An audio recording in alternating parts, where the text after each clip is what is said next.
నమస్తే రమగారు. నమస్తే జయ. రమగారు, చాలామంది రెగ్యులర్గా లలితా సహస్రనామాలు, విష్ణు సహస్రనామాలు ఎవరికి వారు చదువుకోవటం, లేదంటే ఒక గ్రూప్గా ఫామ్ అయ్యి కూడా చదువుకుంటూ ఉంటారు. మీరు కూడా లలితలో గ్రూప్ ఉన్నారు కదా, కాదా? తక్కువే, తక్కువేనా? సొంతంగా చదువుకుంటాను నేను. ఓకే. ఇప్పుడు మన అనంతలక్ష్మి గారు అయితే గ్రూప్లో ఉన్న వాళ్ళకి ఈవిడ కరెక్ట్ చేస్తూ ఉంటారు. కొన్ని గ్రూప్లో ఉంటారనమాట. ఈవిడేం చెప్పరు.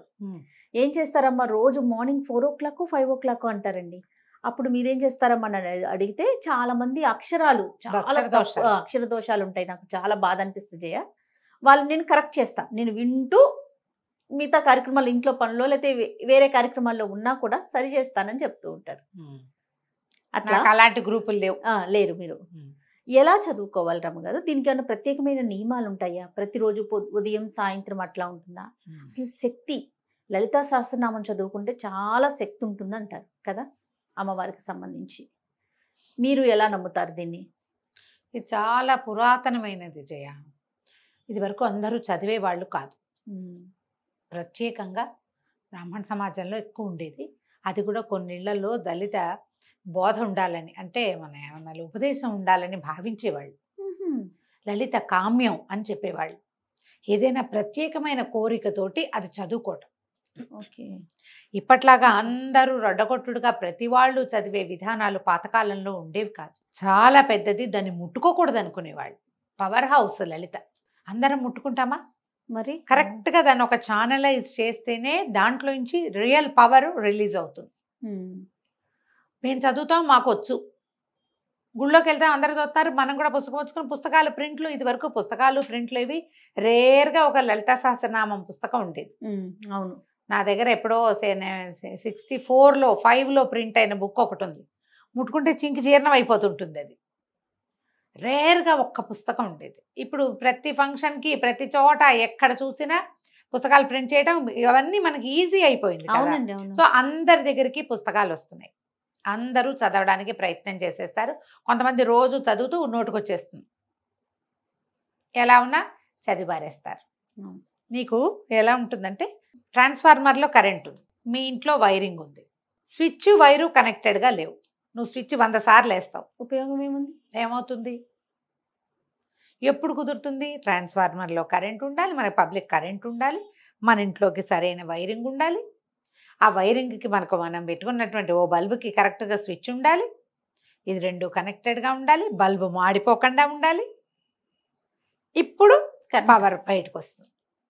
లలితా సహస్రాన్ని అలా చేస్తేనే దాంట్లో నుంచి రియల్ పవర్, నిజమైన శక్తి, అందులో ఉన్నటువంటి మహాద్భుతమైనది, అద్భుతమైన దైవిక శక్తి బయటకు వస్తుంది. అది మనకి ఉపయోగపడుతుంది. ఉపయోగపడడం అంటే అదేమన్నా మనకి పని చేసి పెడుతుందా? కాదు.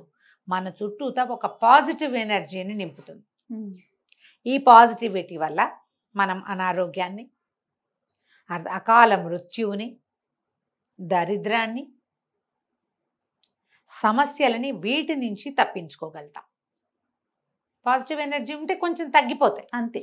ఇప్పుడు అది లలిత చదివితే ఇవి తీరిపోతాయి అని అనుకోవద్దు, తగ్గిపోతాయి అని తెలుసుకోవాలి మనం.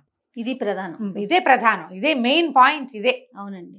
లలిత చదవటం, రోజు చదవటం వల్ల నాకు ఇలా మార్పు వచ్చిందంటే ఇది మొత్తం మారిపోదు. నువ్వు చాలా సమస్యల్లో ఉండవలసిన వాళ్ళము, అంత కాకుండా కొద్ది సమస్యల్లో ఉంటాం. మనం హ్యాండిల్ చేయగలిగే సమస్యలే ఉంటాయి. ఈ సమస్యలు మనం ఎక్కడి నుంచి తెస్తాం? మనుషులం కదా మనం, కిందటి జన్మల నుంచి మోసుకొస్తాం. పురాకృత పాపపుణ్యాలన్నీ మనని ఇప్పుడు కర్మల రూపంలో బాధిస్తాయి. మనం ఇప్పుడు చేసే కర్మలు మన వచ్చే జన్మకి క్యారీ ఫార్వర్డ్ అవుతాయి, ముందుకు వెళ్తూ ఉంటాయి. దీన్ని తెలుసుకోవాలి మనం.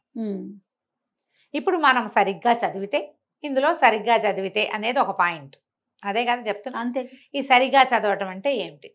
దేశకాల నిర్ణయం.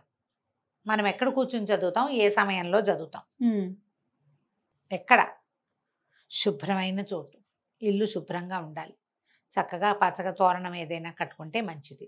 లేదా దేవాలయం దేవతార్చనలో కూర్చున్నాం, చక్కగా దీపం పెట్టుకుని అగరతో ధూపం చూపించి 2 పువ్వులతో అలంకరించి, పెద్దవేం చేయొద్దు, బోళ్ళని కేజీ పువ్వులు అక్కర్లా, 2 పువ్వులు శ్రద్ధగా కాస్త గంధం సమర్పించి స్థిరంగా కూర్చుని చదువుకుంటే ఫలితం బాగుంటుంది. దేశం కాలం మళ్ళీ మట్ట మధ్యాహ్నాలు అర్ధరాత్రులు కాదు. ఉదయాస్తమాలు చదువుకో. అస్తమానాలు చదవాలి. ఉదయం అంటే పొద్దుటి పూట 12 గంటల లోపల. అస్తమానం అంటే సూర్యాస్తమయం అయిన దగ్గర చదువుకోవచ్చు. నీకు ఎప్పుడు పడితే అప్పుడు నిద్రలేచిన మంచం మీద కూర్చొని చదువుకుంటా, అన్నం తిన్నాక చదువుకుంటా, అలాంటి పార్కులో పద్ధతులు నడుస్తూ చదువుకుంటా. చదువుకుంటా అవి చెయ్యొద్దు. అది మీరు ఊరికే ఏదో పాటలాగా పాడితే ఫలితం అయితే లభించదు. పాటలాగా పాడినందుకు లభించవలసిన ఫలితం ఏదైనా కొంత ఉంటే అది లభించవచ్చు, అందులో మళ్ళీ తప్పులు లేకుండా. అక్షర దోషాలు ఉండకూడదు. అక్షర దోషాలు ఉండకూడదు. ఈ ఎందుకు ఉండకూడదు అనేది మాట్లాడదాం. ఇప్పుడు లలితా సహస్ర నామము అని కదా దాని పేరు. అవునండి. సహస్ర నామాలు, 1000 నామాలు. నామం అంటే ఏమిటి? పేరు. అభిజ్ఞ, గుర్తు. నీకు ఇప్పుడు నేను రోడ్డు మీద నడుస్తావు, వెనక నుంచి రమ అని పిలిస్తే పలుకుతానా? నేను రమణి అంటే పలుకుతానా? నిన్ను జయిని అంటే పలకవు, నువ్వు జయ అంటేనే పలుకుతావు. అంటే నీకు ఒక పేరుంది, దానికి నువ్వు పలకాలన్న నియమం ఉంది. అవును. నీ పేరుని యథావిధంగా ఎలా ఉన్నది అలాగే పలికితే కాదు నువ్వు వెనక్కి తిరిగేది. అవును. మనం మనుషులకి మనకే ఇంత ఉంటే అమ్మకి ఎంత ఉంటుంది? ఎంత ఉండాలి? నీ ఒక పిలుపు నువ్వు పిలిస్తే ఆ పిలుపుకి పలికి స్పందించి నీ వైపుకి తిరిగి తన తాలూకు పాజిటివ్ ఎనర్జీని, సకారాత్మకమైన శక్తిని ఆమె నీ మీద ప్రసరింపజేయాలంటే ఆమె పేరు ఏదో అది నువ్వు పిలవాలి అంతే. పారాయణ మధ్యలో ఆపకూడదు, అలాంటివి పెట్టుకోకండి. నువ్వు సరిగ్గా పేరు పిలిస్తే ఏమవుతుంది? ఆ పేరుతోటి అమ్మవారి పేర్లు ఎట్లా ఉంటాయి? టకీమని గుర్తు రావట్లేదు, చూసావా? మొదటంతా సౌందర్య వర్ణనతోటి నామాలు ఉంటాయి, తర్వాత వీరత్వ వర్ణనతోటి, తర్వాత ఆమె చేసినటువంటి మహత్కార్యాల వర్ణనతోటి నామాలు ఉంటాయి. మంత్రిణ్యంబ విరచిత విషంగ వధతోషిత విశుక్ర ప్రాణహరణ వారాహి వీర్యనందిత. ఎంత పొడుగుంది? విశుక్ర ప్రాణహరణ వారాహి వీర్యనందిత. విశుక్రుడనే రాక్షసుని చంపినటువంటి వారాహి యొక్క వీర్యాన్ని చూసి నువ్వు సంతోషించవు. సంతోషించిన తల్లి. ఇప్పుడు విశుక్రుడికి దీర్ఘం పెట్టినా వారాహికి దీర్ఘం పెట్టినా నామం కుదరదే, పేరు కుదరలేదుగా. అవునా? తర్వాత కామేశ్వర ముఖాలోక కల్పిత శ్రీ గణేశ్వర.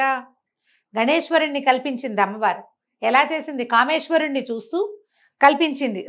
గణేశ ప్రతిమ చేసి అప్పుడు యుద్ధానికి బయలుదేరింది. ఈ పదాలన్నీ కరెక్ట్గా వస్తేనే అర్థం వస్తుంది.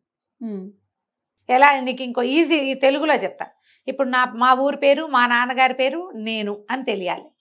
నువ్వు ఫలానా వాళ్ళకి ఒక అమ్మాయి ఆవిడ టీవీలో మాట్లాడుతుంది అని చెప్పైతే వాళ్ళకి తెలియలేదనుకో, ఎవరో పెద్దవాళ్ళు. కాదండి, చిట్టుగూడూరులో నరసింహాచార్యులు గారని ప్రిన్సిపాల్ గారు ఉన్నారే, వారి ఆఖరి అమ్మాయి అనగానే నేను అని తెలుస్తానా? అంతే. 5వ అమ్మాయి అంటే నేను తెలియను. చిట్టుగూడూరు కాకుండా పొడగట్లపల్లి కాలేజీ అంటే వేరే వాళ్ళు ఎవరో వస్తారు. చూడు, ఇప్పుడు మనం కరెక్ట్గా ఫలానా ఫలానా ఫలానా పనిచేసి ఫలానాగా సంతోషించిన తల్లి, ఈ అన్ని ఫలానాలు కుదరాలి. ఇట్లా కుదిర్చి మీరు నామాలు చదివితే ఆమె పలుకుతుంది, తననేనని స్పందిస్తుంది. స్పందించే రకపుగా మనం నామం చదవాలంటే నువ్వు అర్థంలో మార్పు రాకుండా, అక్షరాలు చెడగొట్టకుండా చదువుకోవాలి. ఓకే. కొన్ని చదువుతాం, కొన్ని తేలిగ్గా ఉంటాయి, కొన్ని పదాలు చిన్న చిన్నవి ఉంటాయి, కొన్ని పేర్లు అప్పుడు చదివేస్తాం. అరుణాం కరుణా తరంగితాక్షిం క్లియర్గా ఉంది. ధృత పాశాంకుశ పుష్పబాణ చాపాం, ఇది కూడా క్లియర్గానే ఉంది. ఇలాంటి చిన్న చిన్న పదాలు అప్పుడు పలికేసి పెద్ద పెద్ద వాటప్పుడు ఏం చేస్తాం? అది మొత్తం ఒక సమాసం అనుకో, ఓ ముక్కటు ఓ ముక్కిటు కట్ చేసేస్తాం. కొన్ని చోట్ల అక్కర్లేని దీర్ఘాలు పెడతాం, కొన్ని చోట్ల ఒత్తులు పెడతాం. చాలామంది ఎక్కువగా చేసే పొరపాటు దుష్ట దూరా దురాచార శమని దోషవర్జిత చదవాలి. దుష్ట దూరా దురాచార శమని దోషవర్జిత చదువుతారు. దుష్ట దూర కనపడుతుంది, దుష్టుల్ని దూరంగా ఉంచుతుంది. దురాచార అంటే అమ్మవారిని దురాచారం చేస్తున్నాం మనం, ఆమెకు దురాచారాలు ఉన్నాయని చెప్తున్నాం. శమని అంటాం, ఆ శమని దేనికి ఏమిటో, దురాచార శమని అని రావాలి. అదొక పదం, అదొక పదం. ఇది మొత్తం సమాసం. ఎలా? దురాచారాలని పోగొట్టే తల్లి. చూడండి ఎంత అర్థం మారిపోతుందో. దోషవర్జిత, దోషాలు పోగొడుతుంది తల్లి. ఆమెలో ఏ దోషము లేదు, మనం ఆమెను ఆశ్రయిస్తే మన దోషాలని అమ్మ పోగొడుతుంది. పదాలకి అర్థం తెలుసుకోగలిగితే అద్భుతంగా ఉంటుంది. ఓకే. మన వల్ల అంత కాదు. తప్పు లేకుండా చదవటం. నువ్వు పారాయణ చేసేయాలన్న తాపత్రయంతో గడగడ గడగడ గడగడ చదివేసేయటం. గుళ్ళోకి వెళ్తారు, ఆ గుళ్ళో అర్చన అవుతూ ఉంటుంది, దేవాలయంలో అర్చనతో పాటు మనం ఇది ముందు ఇది ఫినిష్ చేసేయాలి, అక్కడ చూడం, అక్కడ దృష్టి ఉండదు, ఇది ఫినిష్ చేసేయాలి, అక్కడ చదివేసుకోవాలి. ఈ పుస్తకం చూస్తారా, ఇది రాదు, ఆ పుణ్యము రాదు కదా, రెండూ పోతాయి కదా. దేవాలయంలో ఉన్నప్పుడు మీకు నోటికొస్తే దేవాలయంలో ఏం జరుగుతోందో చూస్తూ నోటికి వచ్చింది చదువుకోండి. నెంబర్ 1, ఇది స్ట్రిక్ట్ రూల్. పుస్తకం చూడొద్దు. విడిగా ఉన్నప్పుడు పుస్తకం చూసుకుని చదువుకోండి. అర్చన అంతా అయిపోయింది, మూల కూర్చున్నారు, పోయి అక్కడ కాసేపు కూర్చోవాలి కదా, అప్పుడు పుస్తకం పెట్టుకుని మెల్లిగా చదువుకోవచ్చు. అర్చనా కాలంలో మీరు చేయాలంటే శ్రీమాత్రే నమః చెప్పుకోండి. పొట్టిగా అరుణంకరణాతరంతక్షం ధ్యాన శ్లోకం అందరికీ నోటికి వస్తుంది, అందరికీ వస్తుంది కదా, ఆ శ్లోకం చదువుకోండి. ఒక్క శ్లోకాన్ని మీరు రటనగా 10 సార్లు 11 సార్లు 14 సార్లు చదివినా ఏమి తప్పలేదమ్మా, చాలా మంచిది, విశేషమైన ఫలితం లభిస్తుంది. ఇలా చదవండి. ఓకే. దేవాలయాల్లో చదవలసిన విధానం మీకు నోటికొస్తే ఏం ఇబ్బంది లేదు. ఈ నోటికి రావడానికి ఎవరితోటైనా చెప్పుకుంటే ఎక్కువ మంచిది. మనమే చదువుకుంటే తప్పులు ఉన్నాయా అనేది కరెక్షన్ ఉంచుకోండమ్మా. ఇది ఎలాంటి పని చేస్తుందో చెప్తాను జయ, ఇది నా స్వానుభవం. మనం ఒక తప్పు కరెక్షన్ చేసుకున్నాం, ఏదో చదువుతున్నాం, ఎవరైనా కరెక్షన్ చెప్పారనుకో కోపం వస్తుంది చాలా మందికి. నీ తప్పులు చూపించకూడదు, అవునా కదా? అవునండి. కోపం వచ్చేస్తావు, అరికాలి మంట ఎక్కిపోతుంది. అవును అవును. మీరు ఎప్పుడు మీ జీవితంలో తప్పులు కూడా దిద్దుకోరు అలాంటి వాళ్ళు. అంతే. నువ్వు ఇక్కడ అక్షర దోషాలు గనక నువ్వు దిద్దుకుని దాన్ని కరెక్ట్ చేసుకున్నావంటే నీ జీవితంలో నువ్వు చేస్తున్న పొరపాటు నీకు కనపడేలాగా చేస్తుందమ్మా. కనిపించి ఇది నాది పొరపాటు, ఇది నేను సరి చేసుకోవాలని నీకు అర్థమయ్యేలాగా చేస్తున్నా. నువ్వు ఇక్కడ చేసుకుంటున్నావు కదా కరెక్షన్, ఇదేంటి మహత్తర శక్తి. అవును. ఈ శక్తి విషయంలో నువ్వు చేసే కరెక్షన్ లైఫ్ విషయంలో చేసుకునేలాగా నిన్ను చేస్తుంది. ఓకే. లేదా మీరు ఎవరైనా తప్పెత్తి చూపించగానే మీకు కోపం వచ్చి ఇరిటేట్ అయిపోయి మాకు తెలుసని ఈవిడ ఒకటి వచ్చిందండి ఇలాంటివి అనుకున్నారో వాళ్ళకు వచ్చిన నష్టం ఏం లేదు, మీకు చాలా నష్టం ఉంటుంది, అది తెలుసుకోవాలి. స్తోత్రాలలో ఎప్పుడైనా ఎవరైనా కరెక్షన్ చెప్తే సంతోషంగా తీసుకోండి. అయ్యో నాకు కరెక్ట్ చేసుకునే అవకాశం లభించిందే ఇంతకాలానికి అని గనక కరెక్ట్ చేసుకున్నారా, మొదట మీరు జీవితంలో తప్పులు చేయకుండా ఉంటారు. లేదా మీ తప్పులకి కరెక్షన్ లభిస్తుంది, మీ తప్పులకి మీరు రిపెంట్ అయ్యి దాన్ని సరి చేసుకోగలుగుతారు. ఈ అవకాశాన్ని మీకు లలితా సహస్రనామం 100% ఇస్తుంది.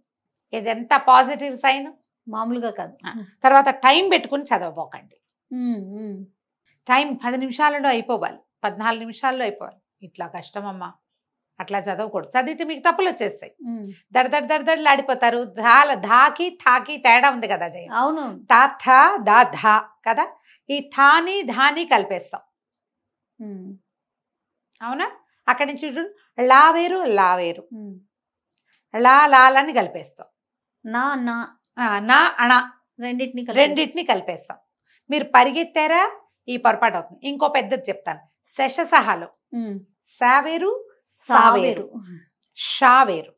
ఇప్పుడంతా శివుడే అంటున్నారు. అవునండి. శివుడు కాదమ్మా, శివుడు. విజిల్ రావాలి. సి అన్నప్పుడు సా గుడిస్తే సి కాదు, మెలికి శా, ఆ శా రావాలి. శా రాదు చాలా మందికి, షా వస్తుంది. మనం ఇక్కడ తెలంగాణ వెళ్తే చేసిండు అంటారు, చేసినా అంటారు, చేసినా అనరు. సాని షా అనేస్తారు. నువ్వు మామూలు భాషలో ఎలాగైనా మాట్లాడుకో, స్తోత్రాల్లో సాని షా చేస్తే ఎట్లా కుదురుతుంది? శివ శివ శివ అంటే రాడమ్మా శివుడు, మీరు అర్థం చేసుకోండి. ఆయన పిలిచినట్టు కాదు, పిలిచినట్టే కాదు. నిన్ను పిలవకపోతే, నీ పేరు పెట్టకపోతే నువ్వే పలకవే, భగవంతుడు ఎట్లా పలుకుతాడు? భావం ముఖ్యం లాంటి పాఠాలు బోల్డ్ వింటానమ్మా నేను, చాలా మంది నాకు చెప్తారు. అలా ఏముందండి, భగవంతుడికి భక్తి చాలా ఇంపార్టెంట్. ఎవరికి భక్తి ఇంపార్టెంటు? చదువు రాని వాడికి, చదువుకోని వాడికి, అక్షర దోషం అర్థం కాని వాడికి, వాడు ఎట్లా పిలిచినా దేవుని రారా అని పిలుస్తాడట. వాడెవడో ఒక పల్లెటూరు వాడు వచ్చాడు, అతను కిష్టయ్య ఎక్కడన్నావురా, ఇట్లా చంపుతున్నావు అంటే కృష్ణుడు వచ్చి పాలు ఊచుకొచ్చి పాలు తాగు పడుకో నిద్రపో, నేను నిన్ను ఇంటికి తీసుకెళ్తానని తీసుకుపోయాడు. రారా కిట్టయ్య అంటే వచ్చాడు. నేను రారా కిట్టయ్య అంటే పాలేరు వస్తాడు, కృష్ణుడు ఎందుకు వస్తాడమ్మా? నేను చదువుకున్నా కదా, చదువుకున్నాను, కృష్ణుడిని ఇలా పిలవాలని నేను తెలుసుకున్నాను. ఇక్కడ ఇంకొక చిన్న ఇబ్బంది జరుగుతుంది రమ్మగారు. పొద్దున్నే ఏదో మాటల మీద దసరా హాలిడేస్ అంటుంది మా పాప హనీ. ఆ. ద షా కాదే ద సా సరిగమల్లో సా అని చెప్పా. మరి ఇంగ్లీష్ లో రాసేటప్పుడు SH అని రాసాం, మేము SH అని రాస్తున్నాం, అందుకని నేను షా పలుకుతున్నాను మమ్మీ అని చెప్తోంది. దాన్ని మనం ఎవరిని సరి చేయాలి ఇప్పుడు చెప్పండి? ఇవి లేటెస్ట్ పిల్లలు లలితా సహస్రాలు లేటెస్ట్ చిటి పిల్లలకి రావు కదా, అంటే పెద్దవాళ్ళకి ఇప్పుడు అదే వచ్చేస్తుంది కదా, అదే వస్తుంది. సా శా షా, ఇంకా వాటికి వేరియేషన్ ఏం Difference తెలుస్తుంది? తెలీదు. డిఫరెన్స్ ఇంగ్లీష్ వాళ్ళకి తెలీదు, తెలుగు చదివేటప్పుడు మనం కొంచెం సరి చేసుకోగలిగితే ఏమన్నా కొంచెం చిన్న పెద్దవి మార్చుకుంటారేమో. మార్చుకుంటారు కాస్త చెప్పగలిగితే. మీరు ఒక్కటే గమనించండి, తెలియని వాడు ఎలా పిలిచినా అమ్మ పలుకుతుంది. తెలిసిన వాడు తప్పు చేయకూడదు, తప్పు కరెక్ట్ చేసుకోవాలి. తప్పు జరిగినా దాన్ని కరెక్ట్ చేసుకోవాలి, అంతేనండి. తప్పులు మార్చుకోవాలి మనం. ఈ అక్షర దోషాలని ఉండనివ్వబోకండి. లలితలో ఇలా గనక మనం లలితా సహస్రనామం ఒక్క అక్షరం లేకుండా, తప్పు సమయంతో పరిగెత్తగా, అక్షర తప్పులు లేకుండా సమయంతో పరిగెత్తేసి చేసేయకుండా తాపిగా నోటికి నిదానంగా నేర్చుకుని ఒక 6 నెలలైనా పడుతుంది జయ మనకి చక్కగా రావటానికి, తాపీగా వెళ్ళడానికి. దీనికి మళ్ళీ ట్యూన్లు సంగీతము ఏం అక్కర్లేదమ్మా. దానికి అనుష్ఠుప్ ఛందస్సు విష్ణు సహస్రనామాలాగానే అంతే. అలాగే అయితే ఏంటంటే మనం మధ్య మధ్యలో ఏమవుతుంది, విష్ణు సహస్రనామాల్లో పెద్ద సమాసాలు తక్కువ ఉంటాయమ్మా. అవును. ఈ లలితా శాస్త్రంలో సమాసాలు పెద్దవి. ఓహో. మొదట 20-30 శ్లోకాలు అయితే అన్ని అమ్మవారి సౌందర్య వర్ణన కదా, అవి చాలా పెద్దవిగా ఉంటాయి. ఇంత పెద్ద వాటిని మనం చేసేటప్పుడు ఎక్కడ విరవాలి అనేది మనకి సమస్యగా ఉంటుంది. సో వినాలి మనకి, అంతే కదా రమ్మగారు? వినాలి, తెలుసుకోవాలి, ఎవరితోటైనా చెప్పుకోవాలి. పెద్దవాళ్ళు చదివేది వింటే కూడా మనం దోషాలను మనం చేసుకోగలుగుతాం. ఇప్పుడు నా పాటు వాళ్ళు ఎవరైనా కనపడ్డారు అనుకోండి, ఇప్పుడు అనంతలక్ష్మి గారు ఉన్నారు, వారు చేస్తున్నారు కదా. అవును.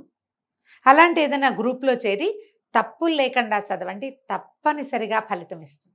తప్పు రాకూడదు, ఇదొక స్ట్రిక్ట్ రూల్గా పెట్టుకుంటే కనుక మీకు అద్భుతమైన ఫలితాన్ని ఇస్తుంది లలితా శాస్త్రం. పొద్దున సాయంకాలాలు చేసుకోవచ్చు. విశేషించి అష్టమి, పౌర్ణమి చాలా అద్భుతమైన రోజులు. అష్టమి నాడు, పౌర్ణమి నాడు అమ్మవారిని కనుక మనం చదువుకుంటే అద్భుతమైన ఫలితం ఇస్తుంది. ఇక పౌర్ణమి నాడైతే చంద్రబింబాన్ని చూస్తూ లలితా సహస్రనామం చదువుకుంటే మానసిక సమస్యలు కూడా తగ్గుతాయి. ఓహో. పిల్లలకి నేర్పించవచ్చు. 2 శ్లోకాలు చొప్పున చెప్పినా తాపీగా వచ్చేస్తుంది.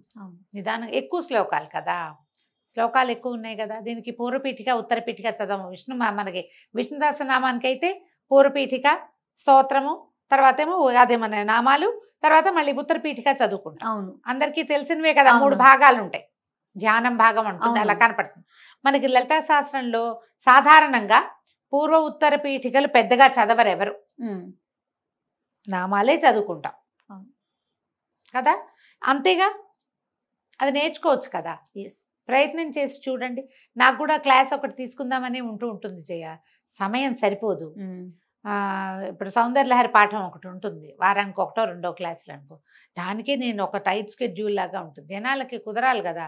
ఎప్పటికప్పుడు అనుకుంటూనే ఉన్నాను. సుమన్ గారు అయితే అసలు ఒకసారి పెద్ద క్లాస్ లాగా పెట్టండి మీరనే చెప్పాను, చేయాలనే ఉంటుంది. కానీ నాకు అవకాశం లేదు. ఎక్కడ మీకు అవకాశం దొరికితే అక్కడ శంకర మఠాలు అలాంటి చోట చక్కగా చెప్తారు.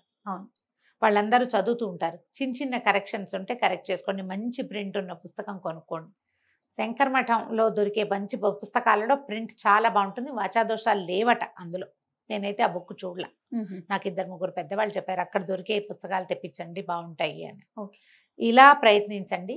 అప్పుడు ఈ లలితా సహస్రనామంలో ఉన్నటువంటి పరమాద్భుతమైన మహత్తరమైన పాజిటివ్ ఎనర్జీ, దైవికమైన శక్తి మనకి తోడుంటుంది. సొంతం అవ్వదు, తోడుంటే చాలు కదా రమ్మగారు. మన వెనకాల ఉంటుంది, మనతో పాటు ఉంటుంది. నిత్యము చదువుకోవచ్చు మీ ఓపిక అవకాశాన్ని బట్టి. డ్రైవ్ చేస్తూ చదవచ్చా అని ఒకరు అడిగారు. పాపం వాళ్ళకి అవకాశం లేదు, ఏం చేస్తారు? ఏదో చేయండి అమ్మా. మరి పార్క్లో వాకింగ్ చేస్తూ కాకుండా శుభ్రంగా తయారై ఇంట్లో ఏదో పూజ చేసుకుని వెళ్తారు కదా, చదువుకోండి. మరి ఇక తప్పదు కదా. అది రైట్. నమస్తే. సుమన్ టీవీలో మీ పర్సనల్ అండ్ బిజినెస్ ప్రమోషన్స్ కోసం కింది నెంబర్కి కాంటాక్ట్ చేయండి.